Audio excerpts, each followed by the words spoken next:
بسم اللہ الرحمن الرحیم۔ دنیا میں ایسی 7 بدبخت ترین عورتیں گزری ہیں جو انبیاء کرام کو قتل کرانے میں بھی شامل رہیں، اور ظن گناہ تو ان کے آگے کوئی بات نہ۔ نمبر 1، حضرت لوط علیہ السلام کی بیوی۔ اردن اور اسرائیل سرحدوں پر جہاں آج ڈیڈ سی نمکین پانی کی جھیل موجود ہے، نمک سے بھری اس جھیل میں آج زندگی کا کوئی نام و نشان نہیں ہے۔ تاہم آج سے ہزاروں سال پہلے یہ انتہائی زرخیز علاقہ تھا جہاں سدوم اور عمورہ نامی شہر آباد تھے۔ یہی وہ قوم تھی جس پر اللہ تعالیٰ نے حضرت لوط علیہ السلام کو نبی بنا کر بھیجا تھا۔ اس قوم کا گناہ بہت ہی زیادہ بڑا تھا، ایسا گناہ اس سے پہلے کسی قوموں نے نہ کیا تھا۔ اس قوم کے مرد مردوں کے ساتھ اور عورتیں عورتوں کے ساتھ بدکاری کرتے تھے۔ حضرت لوط علیہ السلام کی بیوی جس کا نام ویلا تھا، وہ بظاہر تو حضرت لوط علیہ السلام کی بیوی تھی، لیکن وہ اندر سے کافر تھی۔ وہ اپنی قوم کا ساتھ دیتی تھی۔ اس بیوی کے لیے اور کیا بد نصیبی ہو سکے، وہ عورت ساری زندگی ایک نبی کے ساتھ رہتے ہوئے بھی اللہ تعالیٰ کے حکم کی نافرمان رہی۔ جب حضرت لوط علیہ السلام کی قوم نے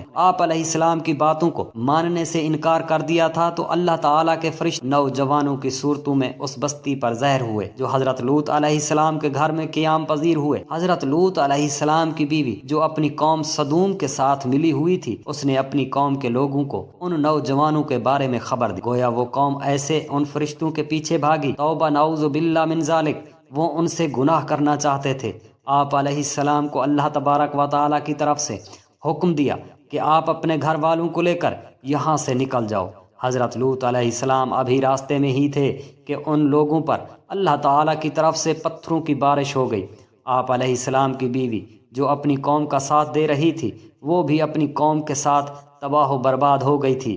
سدوم کے پہاڑوں میں آج بھی ویلا کی آبادی موجود ہے۔ حضرت لوط علیہ السلام کی بیوی کا تذکرہ قرآن پاک کے علاوہ بائبل میں بھی آیا ہے۔ نمبر 2، حضرت نوح علیہ السلام کی بیوی۔ قوم نوح شرک جیسے گناہ میں مبتلا ہو چکی تھی۔ اس قوم کے لوگوں نے اپنے سرداروں اور نیک لوگوں کے بت بنائے ہوئے تھے، ان کی عبادت اور پوجا شروع کر دی۔ اللہ تعالیٰ نے حضرت نوح علیہ السلام کو اس قوم پر مبعوث فرمایا۔ یہ قوم اتنی ظالم اور نافرمان تھی۔ اس قوم کے لوگ آپ علیہ السلام کے گھر داخل ہو کر آپ علیہ السلام پر ظلم کرتے اور آپ علیہ السلام کو بے یار و مددگار چھوڑ جاتے۔ حضرت نوح علیہ السلام کو مجلسوں سے نکال دیا جاتا۔ حضرت نوح علیہ السلام کی بیوی بھی ان کافروں سے ساتھ ملی ہوئی تھی۔ مفسرین حضرات نے نوح علیہ السلام کی بیوی کا نام واہلا یا واگلا بیان کرتے ہیں۔ یہ عورت کافر ہی نہیں بلکہ ان کا رہن سہن بھی کافروں جیسا تھا۔ حضرت نوح علیہ السلام کی بیوی کافروں میں شریک ہو کر آپ علیہ السلام کو دیوانہ اور مجنوں قرار دیتی تھی۔ یہ عورت بتوں کی بڑی تعریفیں کرتی ہیں۔ جب کوئی بندہ بتوں کو چھوڑ کر ایک خدا کی طرف مائل ہوتا تھا، تو یہ عورت اپنی قوم میں جا کر اس آدمی کا نام بتاتی تھی جس سے اس قوم کے لوگ اس بندے کو مارتے اور پیٹتے تھے۔ اس طرح سے وہ بندہ بھی ڈر کر خوف کے مارے پھر سے بتوں کی پوجا کرنے پر مجبور ہو جاتا تھا۔ واہلا نامی اس عورت نے حضرت نوح علیہ السلام کے ایک بیٹے یام کو بھی کفر میں مبتلا کر دیا تھا، لہٰذا آپ کا یہ بیٹا بھی ماں کی طرح کافروں سے مل کر آپ علیہ السلام کی مخالفت کرتا تھا۔ اللہ تعالیٰ نے اس عورت کی بدبختی قرآن پاک میں بیان کی ہے۔ اس کے تفسیر احوال بابل میں بھی درج ہے۔ جب اللہ تعالیٰ نے حضرت نوح علیہ السلام کی قوم پر سیلاب کا عذاب نازل کیا، تو آپ علیہ السلام کی بیوی اور نافرمان بیٹا یام بھی اپنی قوم کے ساتھ تباہ و برباد ہو گئے۔ نمبر 3، دلیلہ۔ وہ عورت ہے جس کا نام کئی صدیوں سے بے وفائی اور دغا بازی میں بہت ہی مشہور ہے۔ دلیلہ کا ذکر قرآن پاک اور بابل میں پڑھنے کو ملتا ہے۔ واقعہ کچھ یوں ہے کہ حضرت موسیٰ علیہ السلام کی وفات کے بعد بنی اسرائیل کی قوم عمالقہ کی محکوم بن گئی، تو اللہ تعالیٰ نے اس قوم میں بہت ہی طاقتور لڑکے کو پیدا کیا جس کا نام سمسن تھا۔ سمسن اس قدر طاقتور تھا کہ اکیلا کئی ہزار بندوں کا مقابلہ کر لیتا تھا۔ قوم بنی اسرائیل نے اس بندے کی صلاحیت اور بہادری دیکھتے ہوئے سمسن کو اپنے قاضی کے عہد پر فائز کر دیا تھا، اور اس کی طاقت کے ذریعے قوم عمالقہ پر فتح حاصل کرنے کی کوشش میں لگ گئی تھی۔ دوسری طرف قوم عمالقہ سمسن کی طاقت پر قابو نہ پا سکی۔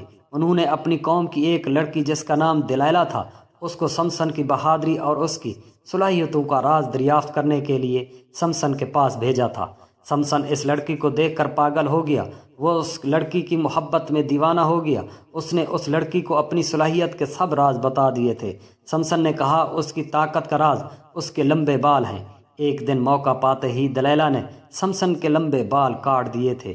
اسی رات قوم عمالقہ نے بھی سمسن پر حملہ کر کے اس کو گرفتار کر لیا تھا۔ جب ایک دن قوم عمالقہ سمسن کو گرفتار کر کے جشن منا رہی تھی تو سمسن نے اللہ تعالیٰ سے دعا کی، اے اللہ تعالیٰ مجھے معاف کر دیے۔ اللہ تعالیٰ نے سمسن کی دعا قبول کرتے ہوئے اس کی تمام طاقت واپس لوٹا دی۔ جس ستون کے ساتھ سمسن کو باندھا گیا تھا، سمسن نے اس ستون کو اپنی طاقت سے کھینچا تو سارے کا سارا محل زمین پر گر گیا، جس کے نتیجے میں دلیلہ اور قوم عمالقہ کے بے شمار لوگ موت کی گھاٹ اتر گئے تھے۔ نمبر 4، جیزبل لبنان کے بادشاہ کی بت پرست بیٹی تھی۔ اس کی شادی قوم بنی اسرائیل کے بادشاہ اخیب سے ہوئی۔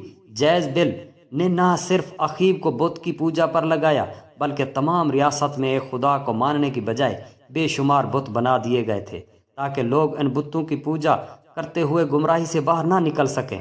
ایک دن قوم کے نیک بندے پر ارمیا علیہ السلام نے جیزبل اور اس کے شوہر کو کہا کہ تم لوگ بت کی پوجا کرنے کی بجائے ایک خدا کی عبادت کیا کرو، اس میں ہی تمہاری بھلائی ہے۔ اس ظالم عورت نے نیزے کا اتنا شدید وار کیا جس کی وجہ سے وہ بوڑھا آدمی شہید ہو گیا۔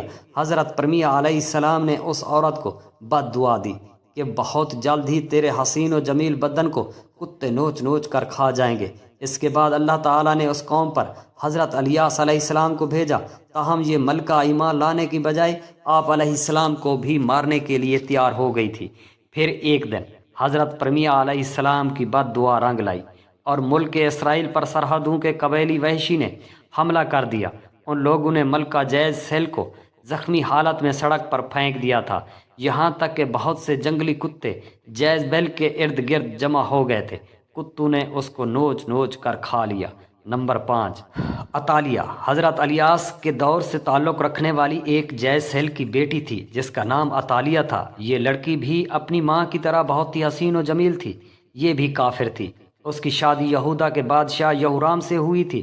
اس قوم میں بھی ہر جگہ بتوں کی عبادت ہونے لگی تھی۔ اس قوم پر بھی وحشی لوگوں نے حملہ کیا تھا، جس کی وجہ سے وحشی لوگوں نے رام کو قتل کرنا چاہا، لیکن یہ بادشاہ ایک غار میں چھپ گیا تھا، جس کی وجہ سے اس غار میں ہی اس بادشاہ کی موت واقع ہو گئی تھی۔ جب وحشی ملکہ عطالیہ اور اس کی بیٹی اغزالیہ کو اپنے ساتھ ہی لے گئے تھے، ان ماں بیٹی کو بہت ہی زیادہ ذلیل کرنے کے بعد ماں اور بیٹی کو آزاد کر دیا گیا تھا۔ اس کے بعد عطالیہ نے بتوں کی عبادت سے توبہ کر کے حضرت موسیٰ علیہ السلام کے مذہب پر آ گئی تھی، لیکن اس تبدیلی کو سال بھی نہ گزرا تھا کہ عطالیہ پھر کفرانہ کاموں کی طرف لوٹ آئی تھی۔ اس کی بیٹی کے قتل کے بعد ملکہ عطالیہ کو ہی سلطنت یہودا کا تاج پہنا دیا گیا تھا۔ اس نے اپنی دولت کے نشے میں آ کر اپنے پوتوں کو قتل کروا دیا تھا، پھر اپنے رعایا پر بھی بہت ظلم و ستم کرنے لگی۔ تاہم اس کا پوتا جو اس سے جان بچانے میں کامیاب ہو گیا تھا، یہودا کے لوگوں نے اس کو اپنا بادشاہ بنا لیا تھا۔ یہ ملکہ عطالیہ اپنے محل کے باہر اپنی ہی قوم کے ہاتھ بہت ہی ذلیل و رسوا ہو کر مر گئی۔ عطالیہ کا ذکر بھی بابل میں تفسیر کے ساتھ موجود ہے۔ نمبر 6، ہیروڈیاز اگر تاریخ انسانی کی سب سے گنہگار عورت کہا جائے تو غلط نہ ہوگا، کیونکہ یہ عورت حضرت یحییٰ علیہ السلام کے قتل کی ذمہ دار ہے۔ یہ حضرت عیسیٰ علیہ السلام کی پیدائش سے چند برس پہلے کی بات ہے کہ ہیروڈیاز ایک غریب اور بہت ہی حسین و جمیل عورت تھی۔ فلسطین کے خاندان کی بہو بن گئی۔ ابتدا میں اس کی شادی شہنشاہ کے دوسرے بیٹے ہیروڈیاز سے ہوئی اور اسی ہیروڈیاز کے گھر ایک لڑکی پیدا ہوئی۔ تاہم جب وراثت کی تقسیم کے بعد جب ہیروڈیاز نے دیکھا کہ سب سے زیادہ طاقتور کلب کے بھائی اینٹیپاس کے حصے میں آئی ہے تو اس نے بھی اپنے شوہر کو چھوڑ کر اینٹیپاس سے ہی شادی کر لی تھی۔ ان دنوں اللہ تعالیٰ کے نبی حضرت یحییٰ علیہ السلام، جنہیں اہل کتاب یوحنا کے نام سے پکارتے تھے، لوگوں کو درس و تدریس دینے لگے۔ ہیروڈیاز کو آپ کی دینی باتیں پسند نہ تھیں، جس کی وجہ سے اس نے حضرت یحییٰ علیہ السلام کو گرفتار کروا دیا۔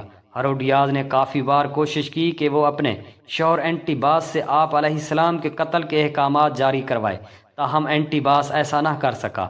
ہیروڈیاز کی بیٹی سلومی اب جوان ہو چکی تھی۔ جب اس نے حضرت یحییٰ علیہ السلام کی معصومیت اور نور کو دیکھا تو وہ آپ علیہ السلام پر فدا ہو گئی تھی۔ اس نے آپ علیہ السلام کو گناہ کی دعوت دی، لیکن آپ علیہ السلام نے اس کی طرف آنکھ اٹھا کر بھی نہ دیکھا۔ اب یہ دونوں ماں بیٹی آپ علیہ السلام کے خلاف ہو گئی تھی۔ ایک دن بادشاہ اپنی باس کے سامنے سلومی نے بہت ہی بےہودہ ڈانس کیا۔ رقص کرتے ہوئے اس نے اپنے جسم کے سارے کپڑے اتار ڈالے۔ اس رقص میں بادشاہ نے بہت ہی دلچسپی لی تھی۔ اس کو سلومی کا یہ رقص بہت ہی پسند آیا تھا۔ اس نے سلومی سے کہا کہ تم کیا مانگنا چاہتی ہو، میں تم کو حاضر کر دیتا ہوں۔ اس عورت نے جواب دیا کہ میں چاہتی ہوں کہ تم حضرت یحییٰ علیہ السلام کو قتل کروا دو۔ بادشاہ جو کہ بھرے محفل میں سلومی سے عہد کر چکا تھا، اس نے یحییٰ علیہ السلام کو شہید کر دیا تھا۔ اس طرح سلومی اور اس کی ماں اس گناہ میں بھی شامل ہو گئی تھی۔ نمبر 7، ام جمیل ابو لہب کی بیوی تھی، جس کا نام عروہ بنت حرب ہے۔ اس کی آنکھوں کا بھینگا پن نمایاں تھا۔ قرآن پاک میں اللہ تعالیٰ نے ابو لہب اور اس کی بیوی کو انتہائی سخت الفاظ میں پکارا ہے۔ اس کی وجہ ابو لہب اور اس کی بیوی کا نبی کریم صلی اللہ علیہ وآلہ وسلم نام کے ساتھ سخت مشرکانہ رویہ ہے۔ یہ دونوں میاں بیوی آپ صلی اللہ علیہ وآلہ وسلم کو تکلیف اور اذیت پہنچانے کا کوئی بھی موقع ہاتھ سے نہیں جانے دیتے تھے۔ روایت کے مطابق ام جمیل نبی اکرم صلی اللہ علیہ وآلہ وسلم کی راہ میں کانٹے بچھایا کرتی تھی۔ جب سورہ لہب نازل ہوئی تو ابو لہب کی بیوی غصے سے بے قابو ہو گئی اور بہت ہی بڑا پتھر اٹھا کر مکہ میں آپ صلی اللہ علیہ وآلہ وسلم کی تلاش میں نکل پڑی۔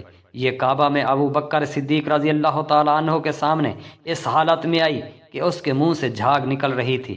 یہ نبی اکرم صلی اللہ علیہ وسلم ظلم کے خلاف انتہائی نازیبا الفاظ بھی پڑھ رہی تھی۔ حالانکہ آپ صلی اللہ علیہ وسلم اس وقت حضرت ابو بکر کے ساتھ ہی موجود تھے، لیکن اللہ تعالیٰ کے رحمت و کرم سے ام جمیل آپ صلی اللہ علیہ وسلم کو نہ دیکھ سکی تھی۔